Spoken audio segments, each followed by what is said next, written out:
Very fun guest. We had a great pre-show conversation, joking around. Great introduction. I love to hear that, and you really did your research.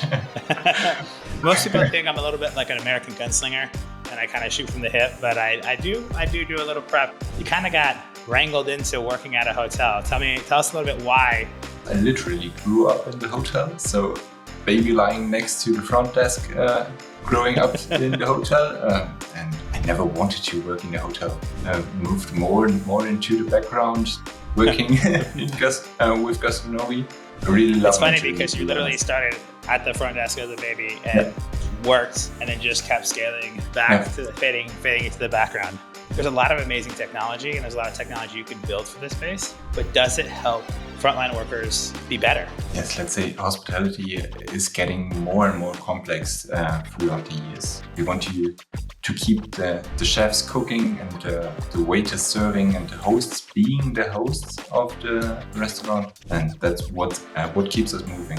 Keeping the human element of what we do, letting them do their job well, be in the present, because that makes a big difference. When you go to your website, it talks about digitization for all gastronomic concepts. And it's really hard to build an all-in-one platform. Yeah, it's complex. You can burn your fingers quite fast. We implement their good processes in a digital world. What do you mean by digitization of all concepts, right? Whether it's a food truck, a bar, a restaurant, anyone could build software, but building software that matters is different.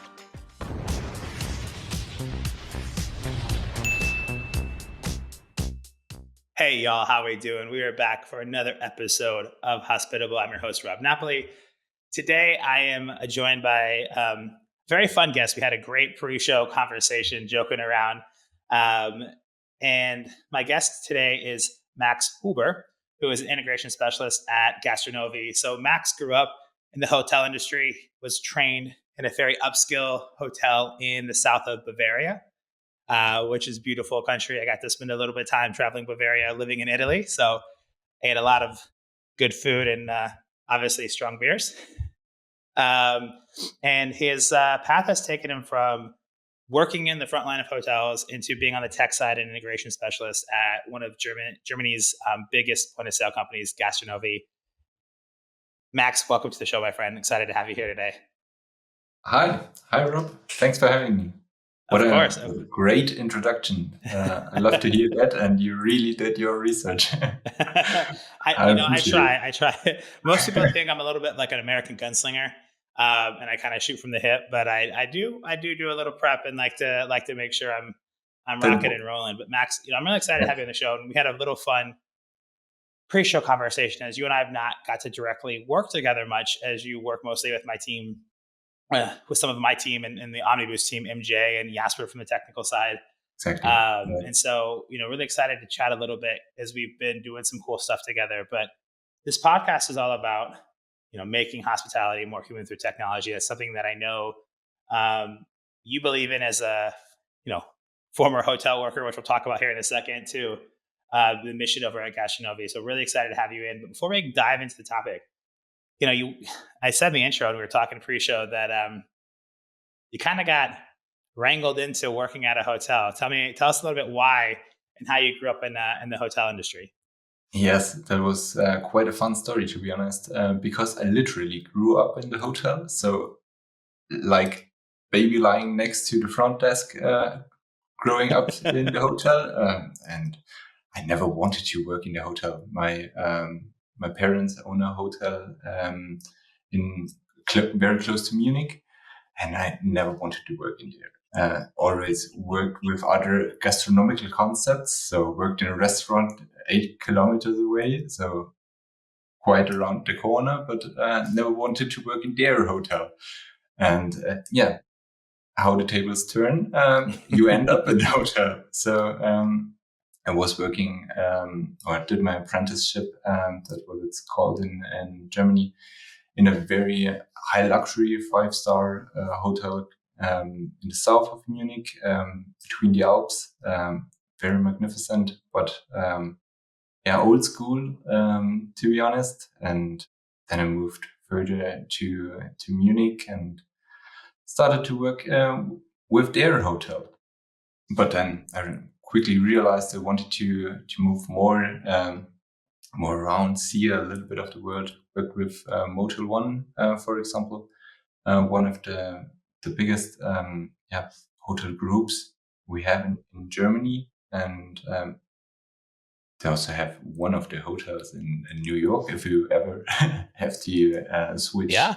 flats, and then moved more and more into the background, did controlling and with a very unique hotel group from Germany. And now I'm even more in the background, working with Gastronovi as a tech developer, software developer for the hospitality.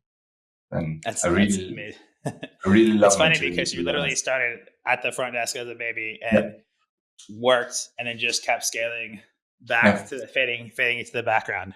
yeah. Um, Didn't work my way up, but worked it behind the scenes. yeah. Well, I think that's cool though, because right is, in your role as an integration specialist, developing, working with partners, working with customers, there's a sense of understanding the product, right? And understanding what it means for the front line. Having worked in the front line, developing products for things that maybe you hated doing when you were working in a hotel or a restaurant, right? And so I think this is where it becomes very unique, having grown up in the hotel industry. And so that's really cool. And I think it's, you know, when we talk about the technology industry, especially hotel tech or hospitality tech or food tech, depending on where you want to place, where Gastronovi sits, which is a little bit of all, right? I think Gastronovi is at its core food tech, but when you Yeah, look at it, you fit into the wider hospitality tech space, as aspect. it's the evolution of the company has grown. Is there's a lot of amazing technology, and there's a lot of technology you can build for this space, but does it help frontline workers be better? Does it help, store managers or restaurant managers make better decisions on how to manage their teams? Does it make the servers better on being able to give better table service? When you go into a restaurant and you walk in, whether it's quick service or sit down, you go in for a very specific experience. Yes, you're going in for Exactly. the food. Yes, Yeah, you're going in to fill a need and satisfy your hunger, but you're walking in there for an experience. You walk into, I always like to use the example here in the States, Chipotle. You walk in Chipotle because you can see them cooking in the back, you can smell it, you can hear it.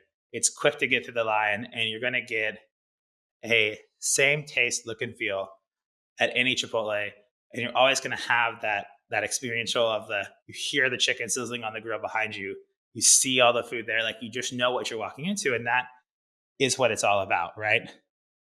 yeah. And yes, let's say hospitality is getting more and more complex throughout the years. So when I did my apprenticeship, I worked at an 5-star Michelin restaurant, so very high level service, and we did everything by hand. We wrote every note by hand, every bill by hand. We had a POS system, but that was not really point of sales, because the system was standing way back somewhere between the coffee machine and in the fridge, because we did everything by hand, literally. And yeah, then a lot of regulations came in, and the whole system got more complex. And now when you step in a restaurant or something, you have to fill out this form. You have, I always say, waiters sometimes look like cowboys with holsters for everything, and you get a bag for that one and a bag for the payment terminal, and then you cut your pouch, and it looks horrible. Yeah. And it takes time. And that's the thing we want to improve with Gastronovi. We want to keep the chefs cooking, and the waiters serving, and the hosts being the hosts of the restaurant. And that's what keeps us moving. Yeah. Letting the keeping the human element of what we do, letting them do their job well, be in the present, because that makes a big difference at that level. And it's kind of funny you talk about, waiters with all their holsters, they've got handhelds and different things. Like I think about in the States, we used to have I'm old enough to still remember this, the Sonic drive-ins, right? The old drive-ins where they had the little change on the belt. And it's like, you give them a 20 and it's like 12.50. It's like, here, it kind of reminds me of those days. But I also, when I moved to Europe back in 2015, that was the first time when I paid for something with a credit card. They came in, I paid for it at the table because, here in the States, they take it, you put it in the slip and they take it away and boom. And now it's really common to just let them walk up, you tap and you go, and it makes it really easy. And so I think there's a time and a place for all those things, but how do you engage with those devices? How do you leverage them to make the payment, to create a seamless process? Especially if you think of more fine dining, I don't necessarily like you standing there with a handheld, Yes. so standing waiting for me to give you your tip. I want to write it down, walk away, so you can come over and see it, and you're not feeling expectant, and there's no expectation. It's more natural. Yes, So that's right. those are things, and I think you highlighted that with the core kind of mission of Gastronomi and Gastronovi. And when you go to your website, it talks about digitization for all gastronomic concepts. So what does that mean? What does digitization of gastronomic concepts mean for Gastronovi? To be honest, and really melt it down, it should just work. So if you change when you change the price for one article on your menu, usually you highlight this menu on your website, on social media, probably you are quite modern and you have some self-ordering QR stickers on your tables. You have to change it everywhere by hand. That makes digitization quite complex and quite hard to do on a day-to-day basis, because you have so many little steps you have to do. With Gastronovi, we have a lot of modules. You can book whatever mix you want to have, and then it just works hand in hand, because it's all from out of one hand, to be honest. And with stuff we are not experts in, we have our interface partners, like you are one, or because we want to improve the out of one hand, the 360-degree feeling with all of our processes that we want to cover. So we are quite eager to have a solution for every of your processes, either by ourselves or with a partner. Does that quite answer your question? Absolutely. And I think it's really interesting, because when you talk about that, this is where I think it's really a cool concept, is that why I asked about digitization of what do you mean by digitization of all concepts, right? Whether it's a food truck, a bar, a restaurant, a bistro, coffee shop, there's tools for all of it. And,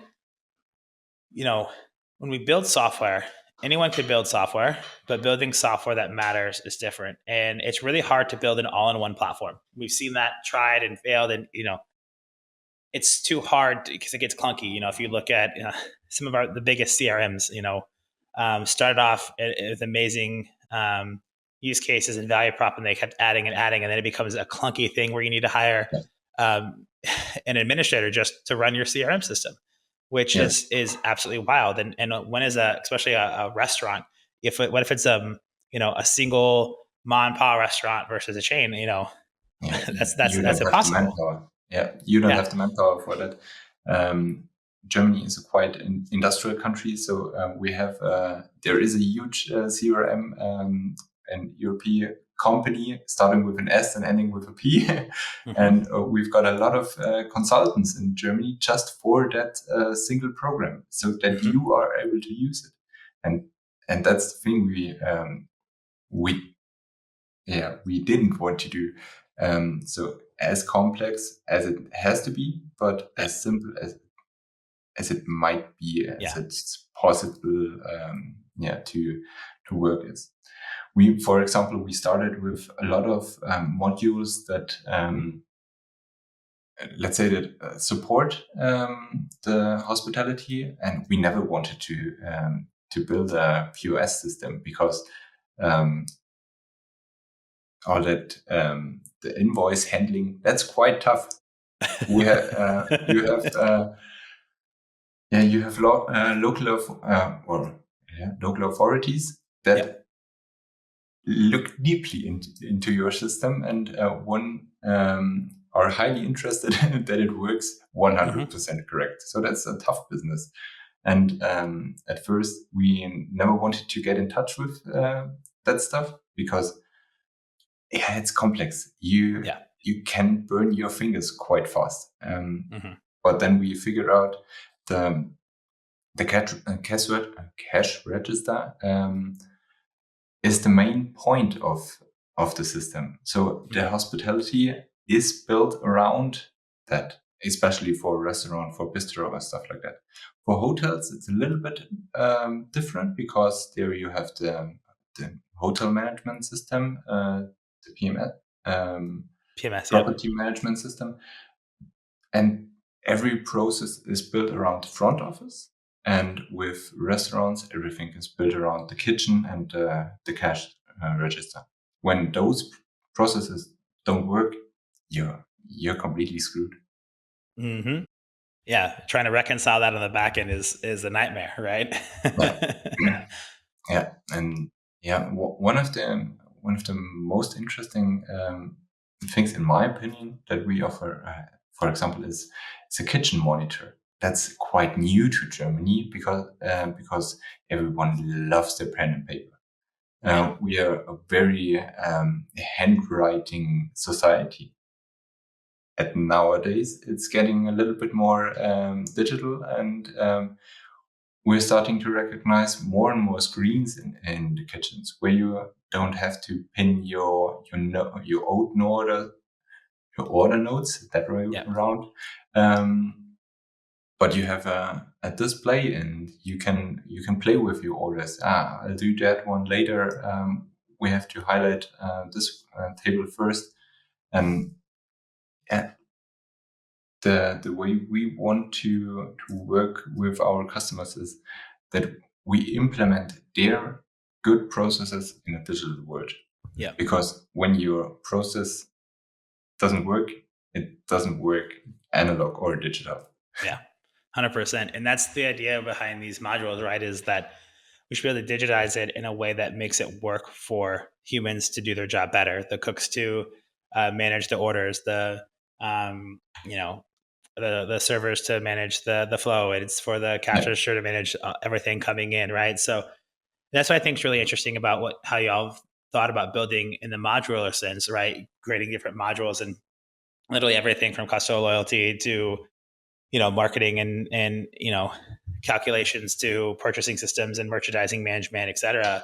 I think that really opens up, the ability to create solutions that can help everyone, but also not allowing them to kind of pick what makes the most sense for them, because a restaurant can have anywhere from, 5, 10, 12 different systems. The more systems you get, the more confusing it is. Where do you look? How do you leverage that? So having the ability to kind of pick and choose. And so when you're kind of doing that, the back end, and you're building that, how do you think about building the technology? Like, do you think about the human in mind, or how do you go about building the concept technologies that it works for your customers? To be honest, we are always highly interested in how our customers really work. What are their processes in their business, and why do they talk to one each other? Because why is the hostess talking to the waiter? Is there any information that needs to be transferred from the reservation to the table service? And why do they need to talk? Why is it not in a system? So we build the guest journey, or we align with the whole guest journey. Why do the waiter have to stop by in the kitchen and leave a note on the printout? Why is this necessary? So to cut every manual interaction with within those processes. They can stop by if they have time and want to chat or something. We leave we leave them this freedom. But when the restaurant is 100% full, they don't have to do a walk around or chat to one each other to transfer information. So that has to be within our system. And yeah, to be honest, that's mostly the work or the way we implement things. So we're always thinking about the customer in mind and thinking about that guest journey and how do we create technology for the guest experience, but also from the guest experience lens of how the restaurant runs and operates. And we talk about, there's some really interesting trends in the hospitality space and especially restaurants in general with, thinking about AI, and we'll get into that. But, there's a concept here in the States called ghost kitchens. Is that something that y'all have over in Europe as well? To be honest, yes, somehow. We have some customers already starting with ghost kitchens because a major trend over here is is personnel. Everyone's lacking personnel. Everyone's willing to hire, and the costs.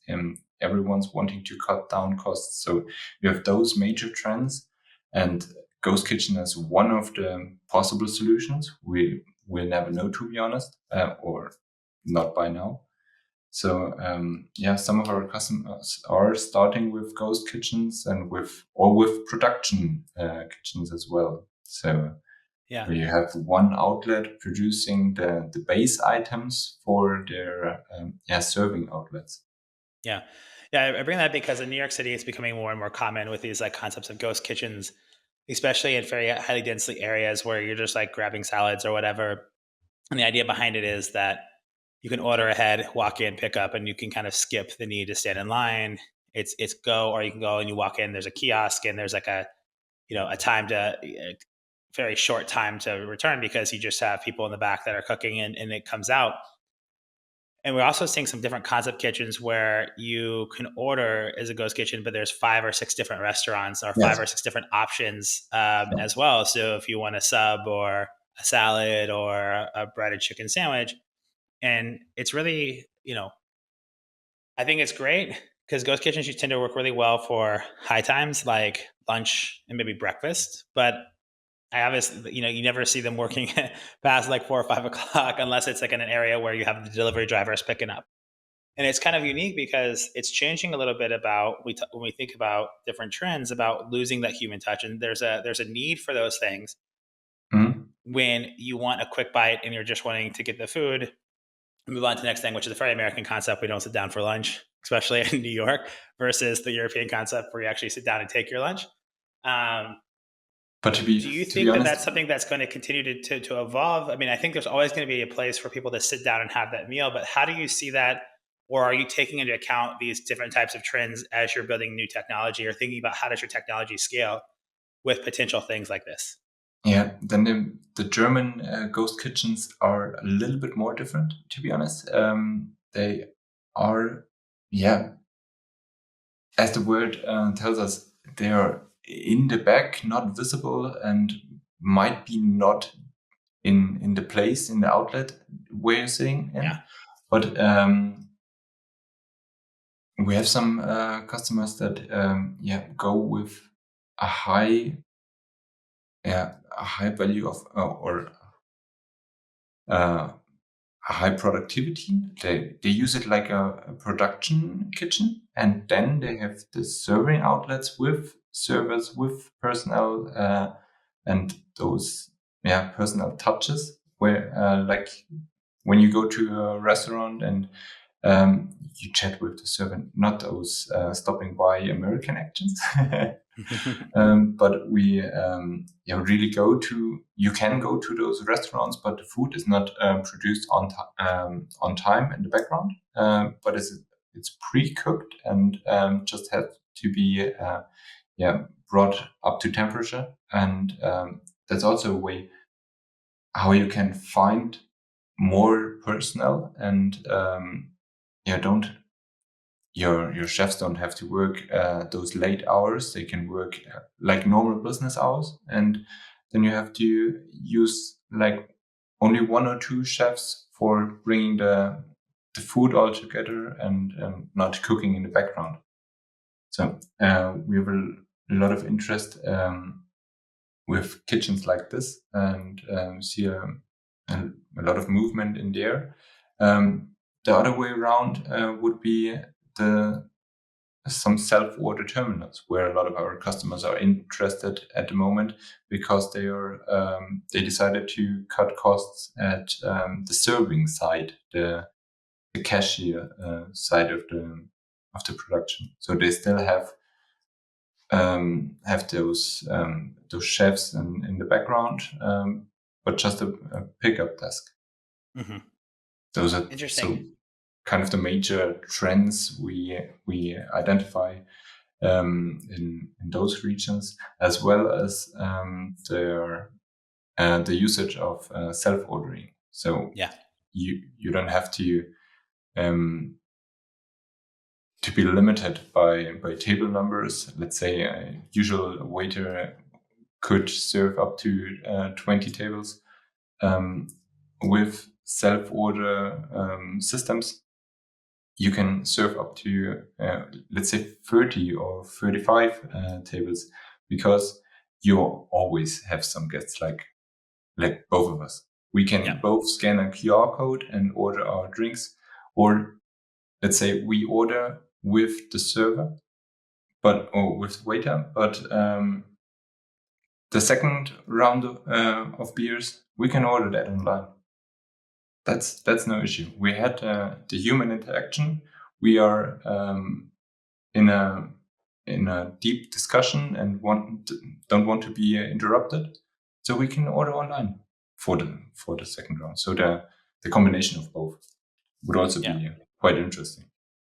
Yeah, it's interesting to see how it plays out, and it's good to know that y'all already have capabilities for that, because I think that the way that these concepts are going to continue to develop can also change the way that we look at our systems, and the way that we manage those systems, because somebody somewhere is going to be looking at that data and taking that data into account, right? So making sure that the data makes sense for them in a different way, shape, or form versus somebody that has, staff on the floor, which I think is really interesting. As we look at, the trends like that, and we look at 2025, what are, on the product side, what are you most excited for, from your perspective from Gastronovi, that you guys are looking at, thinking about, and really putting effort into for 2025 as the future of hospitality and food tech continues to grow and change? Are there any things that y'all are working on that are like super exciting for next year? Like, talk to me a little about what are the things that you're excited about for next year with the product. To be honest, we are quite excited for next year, but we are currently working on a lot of let's say back office work. We just launched a huge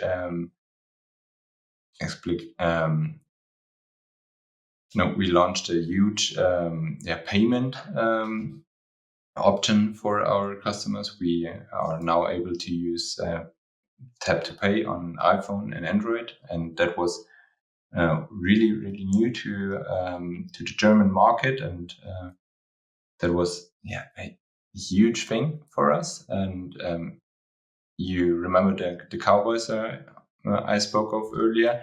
They're now they don't have to wear their belt; they just have to use their iPhone or Android phone.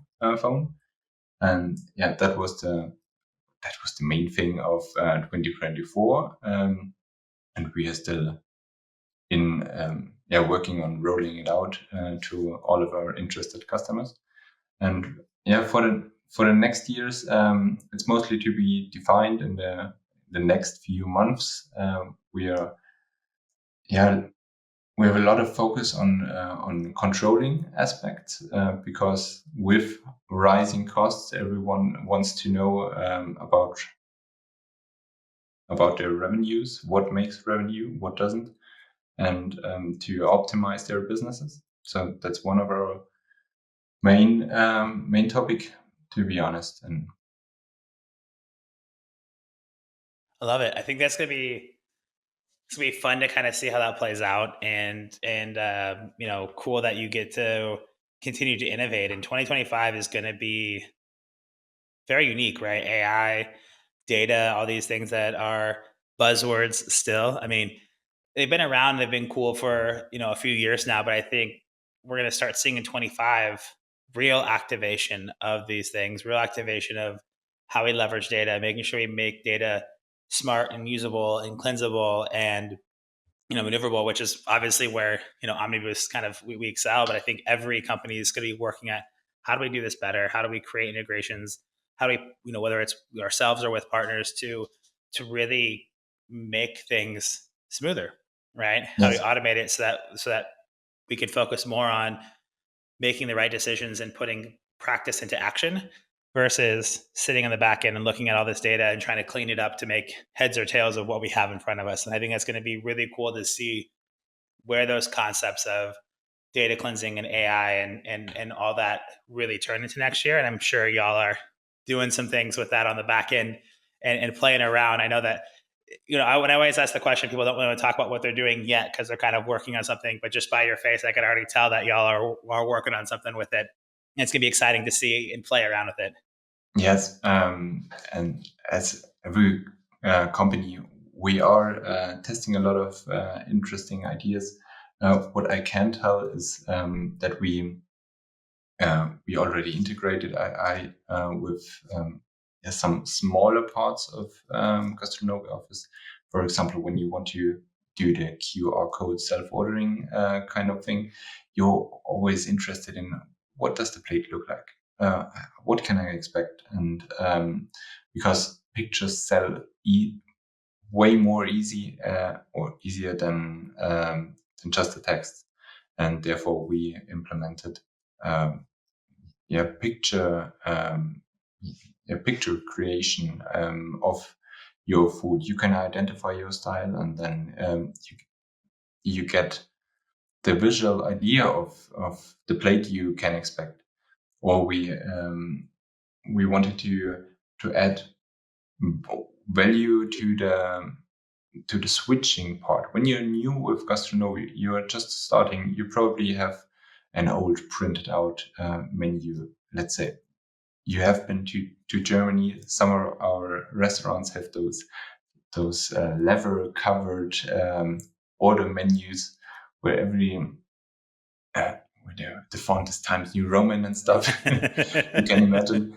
But we wanted to help those customers starting with Gastronovi, because when you change your cash register, your POS system, it's a lot of manual work. You have to put in every article and what's the price and what are my what are my categories within my menu, and you have to add this manually.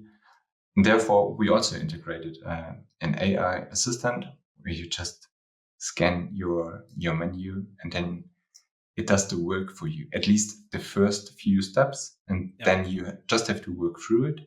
But we use AI mostly for supporting at the moment, because those wild guesses of AI can do that and AI can do this. It's a lot of hype in the market, to be honest. And but we will find out what's really necessary and of use and what's not. Love it. It's gonna be a fun year for y'all, and it sounds like some really cool stuff and really innovative. And looking forward to seeing how that plays out, and obviously looking forward to continuing to partner with y'all and what we're doing with the integration side of things. So it's gonna be an interesting year. Max, I appreciate the time, man. It was a lot of fun getting to chat, and I know we could keep going on, but when we look at this episode, how do our listeners get in touch with you? How do they learn more about Gastronovi? Where can they learn more? To be honest, the most regular answer would be on the internet. You can stop by our website where we tell a little bit of our customer story and digitization concepts. And within the next live events, we are as a company that's working in the DACH market, as we tell it, in Germany, Austria, and Switzerland. we've just been to a fair in Switzerland.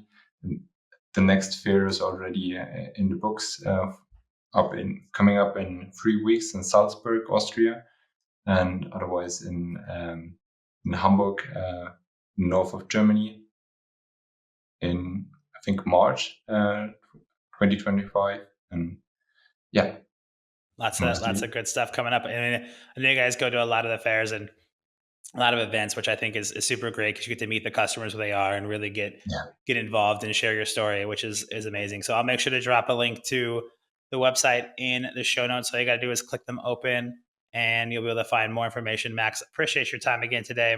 A lot of fun having you on the show.